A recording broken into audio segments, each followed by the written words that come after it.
Bonsoir et bienvenue à vous en direct sur Public Sénat. Voici les titres du 22h ce soir. Rien ne va plus entre les deux palais de la République, guerre parlementaire et politique. Le président du Sénat et celui de l'Assemblée nationale s'affrontent par médias interposés. Gérard Larcher refuse de travailler avec son homologue du Palais Bourbon qui prône la suppression du Sénat. Analyse et débat sur ce conflit ouvert avec nos invités tout à l'heure. Les politiques réagissent après la convocation d'un garçon de 8 ans avec son père au commissariat pour apologie d'actes de terrorisme. Najat Vallaud-Belkacem soutient les responsables de l'école qui ont alerté la police sur le comportement de l'enfant. Ce dernier aurait soutenu les auteurs de la tuerie de Charlie Hebdo. Les détails dans le tour de l'info tout à l'heure. Banlieue, éducation, jeunesse, la politique de la ville désormais au cœur des débats. François Hollande a consulté aujourd'hui des chefs d'établissement, des maires de quartier et des mouvements associatifs. Une semaine après la formule choc de Manuel Valls sur l'apartheid, le président réfléchit à des annonces qui devraient intervenir lors de sa conférence de presse jeudi prochain.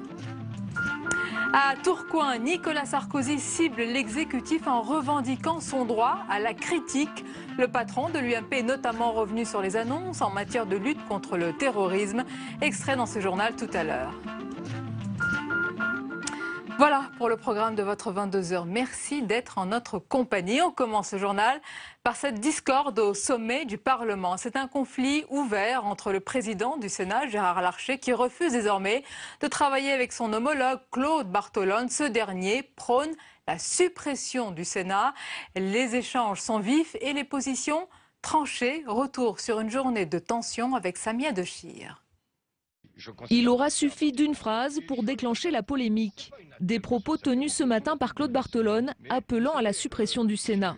Moi je suis pour la fin du bicamérisme sous cette forme. Suppression du Sénat ? En tant que Sénat, sous la forme telle qu'on la connaît aujourd'hui, oui. La réaction ne se fera pas attendre. Après un entretien de 10 minutes avec Claude Barthelone, le président du Sénat publie un communiqué cinglant et annonce sur son compte Twitter la fin de la mission commune Sénat-Assemblée nationale sur l'engagement républicain. La rupture semble consommée. En début d'après-midi, Gérard Larcher convoque les présidents des groupes politiques. Après un quart d'heure de concertation, ils rejoignent l'hémicycle et enchaînent les interventions pour une condamnation unanime. J'ai été particulièrement choqué par les propos du président Barthelone. Le président de l'Assemblée nationale, Claude Barthelone, a commis une faute. Nous défendons le Sénat parce que nous sommes profondément attachés au travail que nous y faisons tous. Des propos d'autant mal vécus qu'en avril dernier, dans un Sénat encore majoritairement à gauche, Claude Barthelone se faisait l'ardent défenseur du bicamérisme. Depuis le directoire, quelle que soit la nature du régime considéré, le bicamérisme a le plus souvent caractérisé, sous des avatars divers, le système institutionnel français. Il fait ainsi partie de notre ADN démocratique. Mais en octobre dernier, le président de l'Assemblée change son fusil d'épaule. Dans son livre « Je ne me tairai plus », il évoque une nécessaire suppression du Sénat. Ce soir, le ton est encore monté d'un cran. Dans une lettre, Claude Barthelone somme Gérard Larcher de ne pas perdre son sang-froid, l'accusant de fracturer au bénéfice de petits calculs électoraux la précieuse unité nationale. Une guerre froide semble entamée entre les deux chambres.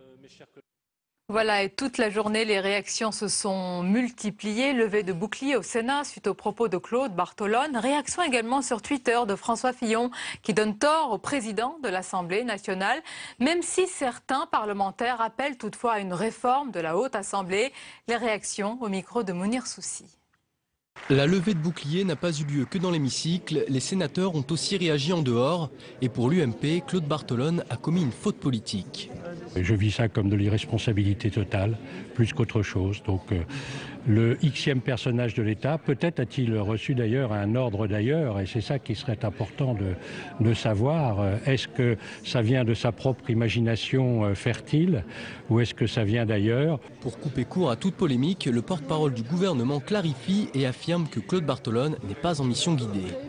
J'ai bien compris qu'il y avait un débat qui a été suscité par une position qui a été prise par le président de l'Assemblée. Donc il faut position personnelle, oui, qui n'engage pas le gouvernement. Il n'y a pas eu de proposition qui allait dans ce sens. Dans les rangs socialistes, on appelle à une modernisation de l'institution, mais pas avec cette méthode radicale.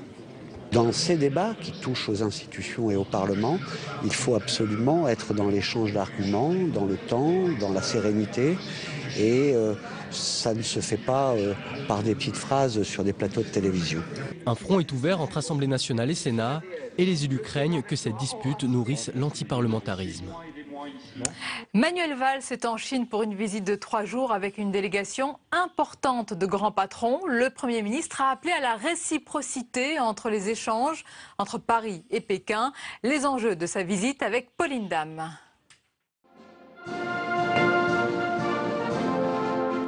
Tapis rouge, honneur militaire, un accueil quasi présidentiel et une opération séduction pour Manuel Valls.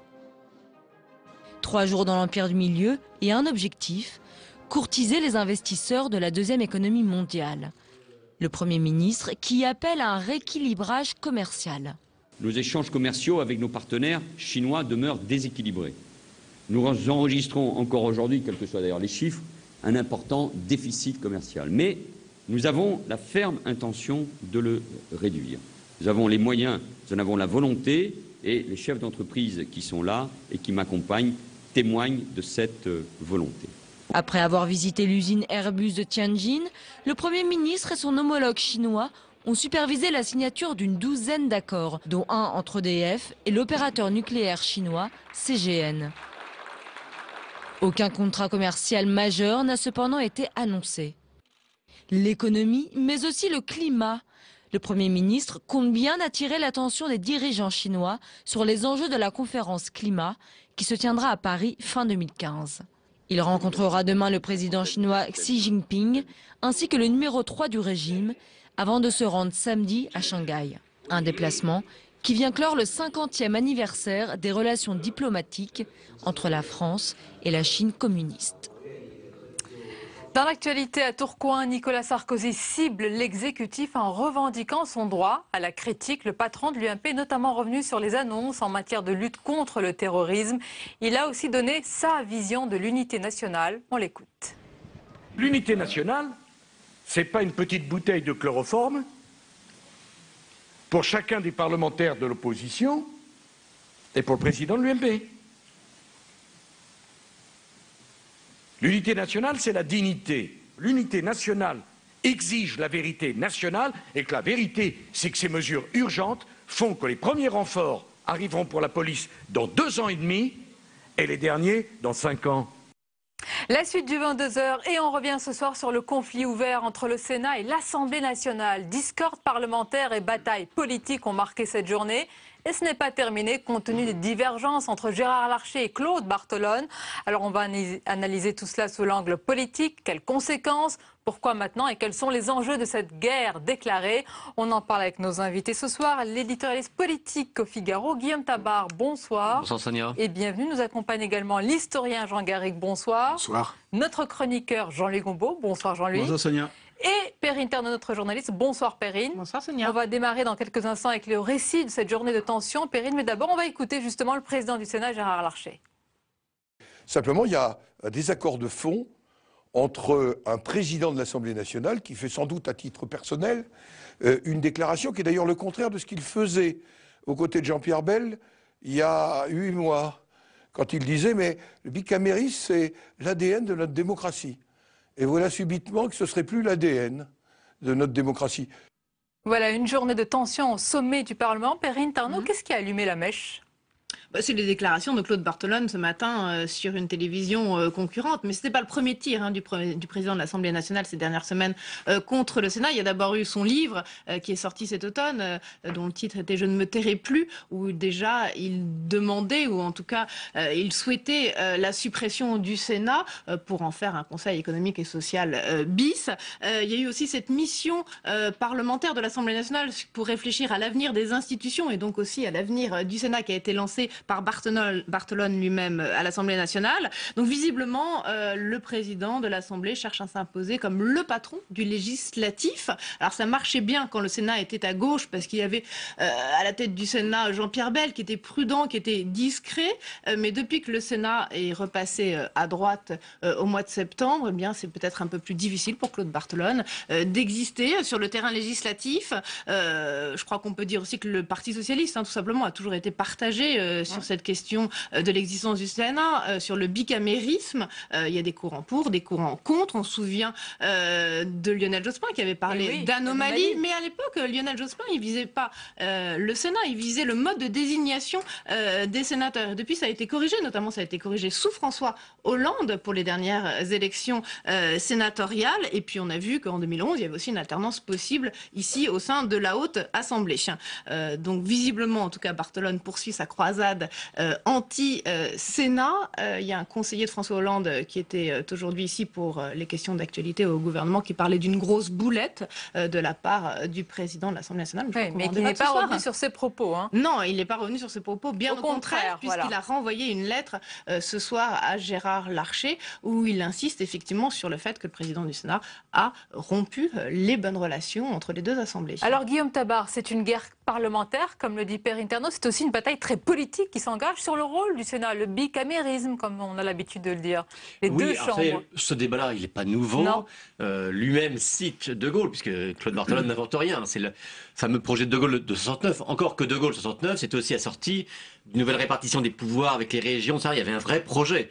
Là, c'est juste, on fusionne tout ça, le Conseil économique et social avec le Sénat, pour embêter un peu le Sénat. Le vrai problème, c'est que c'est pas le débat de fond qui est en jeu là-dedans, c'est une faute de temps que commet Claude Barthelone qui du coup devient une faute politique. La faute de temps, c'est qu'on sort à peine de cette séquence des attentats, de l'Union nationale, de réponse au terrorisme, de réponse au malaise dans les quartiers, à l'école, etc. Où en plus tout le monde a souligné que les institutions avaient été un des éléments solides de la République dans cette période-là, et Claude Barthelone ne trouve rien de plus urgent que de dire il faut supprimer le Sénat. C'est une vraie, c'est au minimum une boulette, mais du coup ça se transforme en faute politique parce que d'abord il réveille l'opposition qui est un peu libérée de son devoir de réserve et il scelle la division à gauche. On l'a entendu au début de votre journal, puisque toute la gauche sénatoriale bien sûr défend l'institution. Et les conséquences, Jean Garrigue, si on prend un peu de recul ce soir, est-ce que cette bataille ne va pas surtout bien renforcer l'antiparlementarisme qui est déjà très présent en France? C'est le paradoxe, c'est que le président de l'Assemblée nationale donne un aliment à l'antiparlementarisme. Il y a quelques jours un reportage qui n'est pas très favorable au Sénat, c'est le moins qu'on puisse dire. Hier soir. Les journalistes font leur métier, ils enquêtent. On peut toujours aussi tourner les enquêtes et puis voir les côtés les plus négatifs et ne pas voir ce qui est positif. Ce qui est positif, c'est quand même que on a une tradition bicamériste, qu'on le veuille ou non, que cette tradition elle remonte à la Révolution française, pas dès le début, mais enfin elle remonte à la Révolution française, et que c'est aussi un système qui fonctionne bien dans beaucoup de pays. Donc manifestement là, il y a effectivement une faute de goût politique, et il y a quelque chose. Par les temps qui courent et avec tout ce qui a été dit depuis des mois et même depuis des années sur le Sénat, c'est quand même assez dangereux. Alors, il y a la réforme du Sénat dont on va parler. Il y a la question aussi, Jean-Louis Gombaud, de la réduction du nombre de parlementaires qui ressurgit épisodiquement dans le débat français. Alors, à l'instant, moi, j'ai de nombreuses réactions sur Twitter. On me dit, par exemple, impossible de savoir combien coûte le bicamérisme au contribuable français. C'est une question intéressante. Dites-nous combien coûte le Sénat à la France? Alors, impossible de savoir combien coûte le bicamérisme. Il a qu'à mettre sur Google combien coûte le bicamérisme et il trouvera 8000 réponses. Donc il n'y a pas de secret, c'est pas caché, il y a des milliers d'enquêtes. Je vais en venir là tout à l'heure. Parce que vous disiez à l'instant anti-parlementarisme. En fait, c'est anti-élu. Il y a une ambiance générale sur les anti-élus, et même au niveau des collectivités territoriales, en accent justement sur la question du coût. Et effectivement, vous trouvez facilement, en gros, le coût démocratique en France, de la démocratie, faire fonctionner la démocratie, c'est en gros 2 milliards d'euros. Et les gens disent, des élus, 2 milliards d'euros, c'est beaucoup trop cher. Et dans l'ambiance actuelle qui est de faire des économies partout, le problème du coût des élus est au centre, l'un des éléments de la discussion. Et il y a deux aspects dans cette affaire. Parce que M. Barthelone aurait pu dire, Quand ça coûte cher, ben on va diminuer le nombre d'élus. D'ailleurs, M. Hollande n'est pas tout à fait opposé à cette idée. Et lui-même, d'ailleurs, M. Barthelone avait dit, il faudrait peut-être réfléchir aussi au nombre de députés. Il avait dit ça il y a 1 an et demi. Et, ou bien vous dites, il faut baisser les rémunérations des élus, ou bien baisser les frais de fonctionnement, etc., etc. Le problème, c'est quand vous dites ça pour diminuer le coût global, vous vous heurtez à énormément de gens. En France, il y a 600 000 élus. Et donc, effectivement, si vous commencez à dire qu'il faut baisser partout, vous avez au moins 600 000 élus qui sont contre ça. Alors, vous avez une deuxième solution qui consiste à vous attaquer à une institution pour faire des économies. Et notamment, vous prenez par exemple le Sénat, parce qu'effectivement, vous le disiez à l'instant, la réputation au niveau communication, c'est pas fameux. Et voilà, vous avez les sénateurs qui sont contre, le personnel du Sénat qui est contre. Ça fait pas beaucoup d'adversaires par rapport à ça. Donc c'est quand même, M. Barthelone, là, choisit quelque chose de plus pratique. Et alors, on en arrive aux chiffres. Justement, en gros, ça ferait quand même 350 millions d'euros d'économies. 350 millions d'euros dont à peu près un peu plus de la moitié va à la rémunération des sénateurs et de leurs collaborateurs directs, ce qui ferait diminuer en gros le coût général des élus de l'ordre de 15%. Bon, c'est quand même pas négligeable, mais la question c'est, Perrine Ternaux, Guillaume Tabar, réformer, réduire le nombre de parlementaires, est-ce que c'est vraiment la priorité de François Hollande? Est-ce qu'il pourrait faire une annonce lors de sa conférence de presse dans un contexte politique particulier et puis un contexte économique qui est déprimé? Alors c'est vrai que François Hollande a déjà parlé plusieurs fois de réduire le nombre de parlementaires, et puis c'est dans les projets, dans les tuyaux de plusieurs hommes politiques de droite. Je pense à Alain Juppé, je pense à Bruno Le Maire, pour ne citer que. Est-ce que jeudi prochain, lors de sa conférence de presse, il va vouloir poursuivre sur ce chemin? Je ne sais pas, j'ai pas d'informations. Toujours est-il que visiblement, d'après ses conseillers, il semble vouloir calmer le jeu, en tout cas autour du Sénat, après les propos de Claude Barthelone. Après, il y a la question du cumul aussi, de la limitation de la fin du cumul des mandats. En 2017, on va se retrouver, c'est vrai, avec 348 sénateurs ici à temps plein, 577 députés à temps plein à l'Assemblée nationale. Ils vont tous vouloir leur petit rapport, déposer leur proposition de loi. Ça va être l'embouteillage législatif. Donc effectivement, il faut peut-être anticiper sur l'application de cette réforme qui est importante dans notre vie démocratique et diminuer un peu le nombre de parlementaires à partir de 2017. Oui, et le problème aussi, c'est que souvent, tout le débat, que ce soit de la part des politiques eux-mêmes ou de l'opinion, sur la réforme des institutions, se limite à quelques slogans dont on voit très vite qu'ils peuvent être contradictoires. Prenons des exemples, d'ailleurs, que vous avez cités. Le cumul des mandats. Plébiscite contre le cumul des mandats, tout le monde, etc. Clairement. Très bien. Deuxième principe, il faut diminuer le nombre d'élus. Ah, très bien, tout le monde est pour, oui, moins d'élus, etc.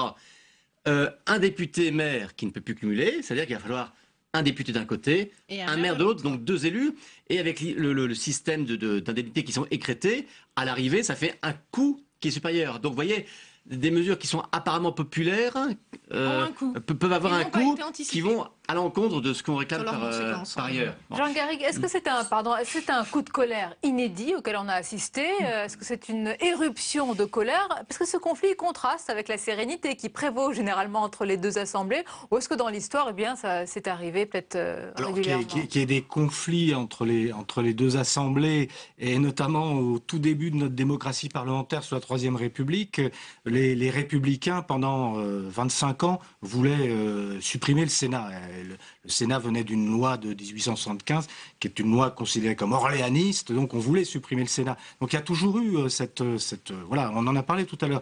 Dans la gauche française, il y a toujours eu une défiance, et plus que ça, à l'égard de cette Chambre des notables qu'est le Sénat. Mais si on va au fond des choses, on s'aperçoit que d'autant plus aujourd'hui, dans notre système politique, avec une Assemblée nationale qui, au fond, est une courroie de transmission du pouvoir présidentiel, l'importance du Sénat est d'autant plus cruciale. L'importance d'avoir une chambre de contre-pouvoir comme ça à l'intérieur de nos institutions, une chambre qui aurait un peu plus de temps, mais qui devrait avoir, et je vais presque à contre-courant, peut-être plus de pouvoir, être sur un pied d'égalité avec l'Assemblée nationale. Alors peut-être qu'il faudrait réfléchir véritablement à ce qu'au fond, ça devienne véritablement ce Sénat, un Sénat législatif à part entière. C'est peut-être ça la solution. Et c'est vrai qu'on dénonce souvent aussi l'inflation législative et que le bicamérisme est là aussi pour ralentir un petit peu le rythme de la procédure parlementaire. Ça permet d'avoir une double lecture sur les textes, ça permet parfois d'affiner un petit peu les détails, les amendements, les articles, c'est pas inutile. Il y a en France une mode de plus en plus qui consiste à dire que en regroupant, on va faire des économies. Et on le voit bien dans la réforme des... Ça paraît logique parfois. Ça paraît logique, mais la réalité ne confirme pas ça. La réalité économique ne confirme pas ça. Même à long terme alors à long terme, on est tous morts, comme disait Keynes, donc je ne peux pas vous le dire. Mais c'est Keynes qui, c'est pas moi. Le plus tard possible, c'est un maître. Donc à partir de là, on se fait beaucoup d'illusions. En plus, il faut tenir compte d'une spécificité française. Je crois que c'est très important. C'est vrai qu'en France, il y a plus d'élus par tête d'habitant que partout ailleurs. C'est vrai qu'il y a, là où il y a du bicamérisme, il y a plus de sénateurs que partout ailleurs. Donc on dit, bah, vous voyez, on n'a qu'à se mettre au diapason moyen.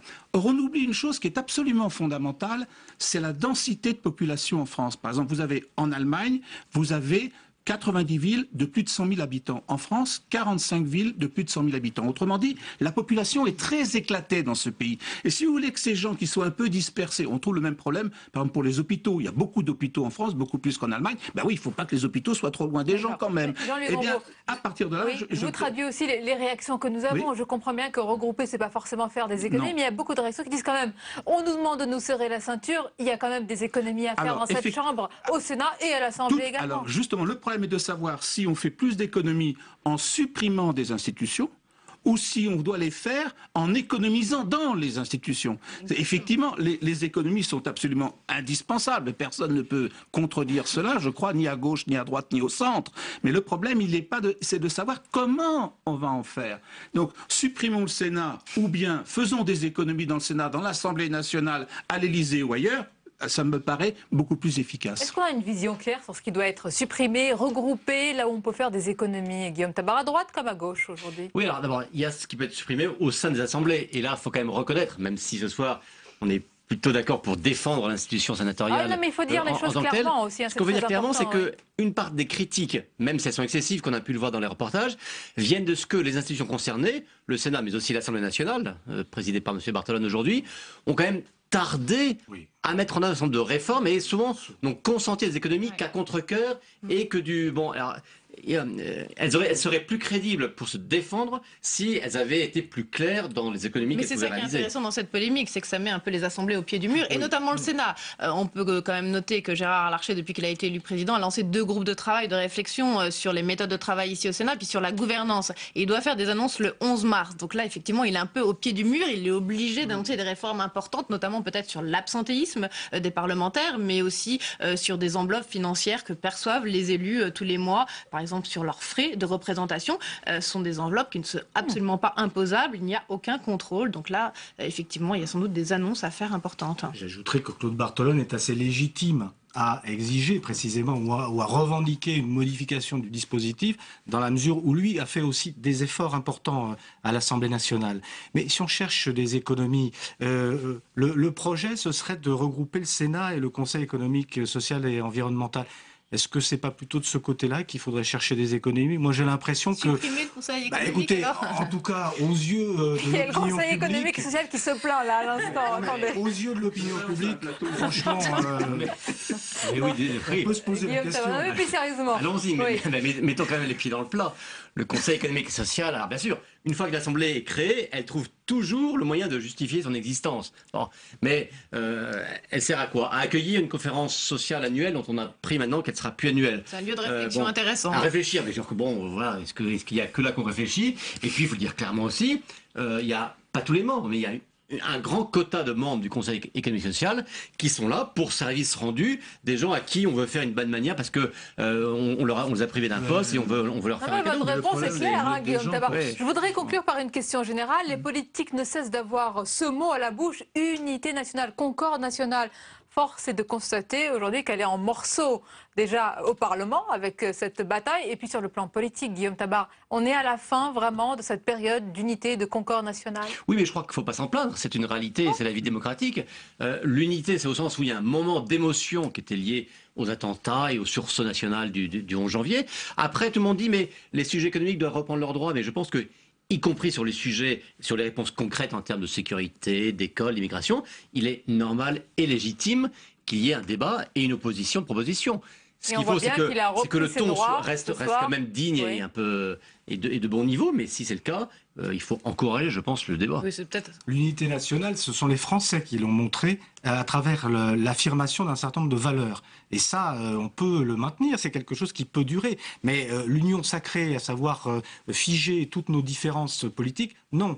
Et ce qui est sûr, c'est que M. Bartolone et M. Larcher n'iront plus chasser ensemble. J'allais y venir, on a envie d'être effectivement à la prochaine chasse à Chambord, où Claude Bartolone et Gérard Larcher se retrouvent souvent. On va voir s'il n'y a pas des petites balles perdues. Nous verrons ce qu'il en sera. En tous les cas, merci beaucoup pour ce débat. Merci Guillaume Tabar, Jean-Luc Gombault, Perrine Tarnaud et Jean Garrigue.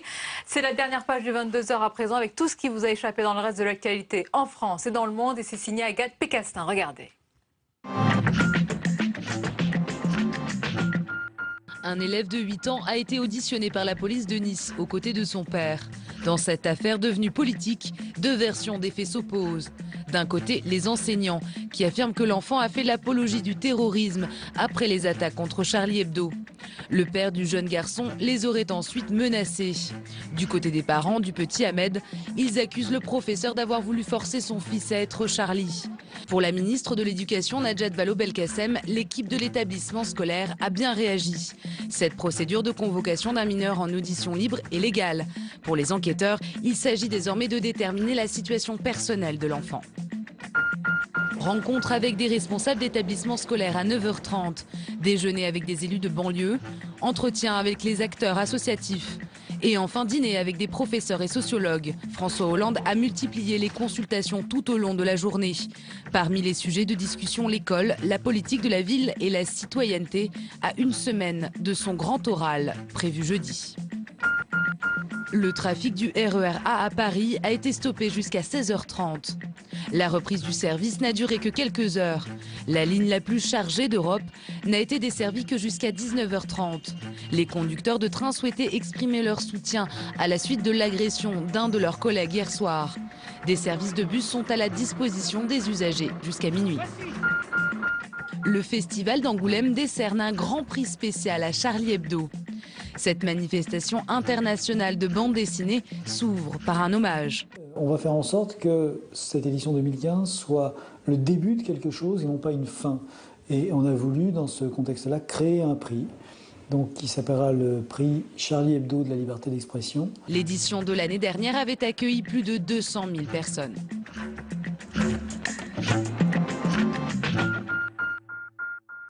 Et on arrive à la fin de ce journal. Merci de votre fidélité. Belle et douce nuit à vous.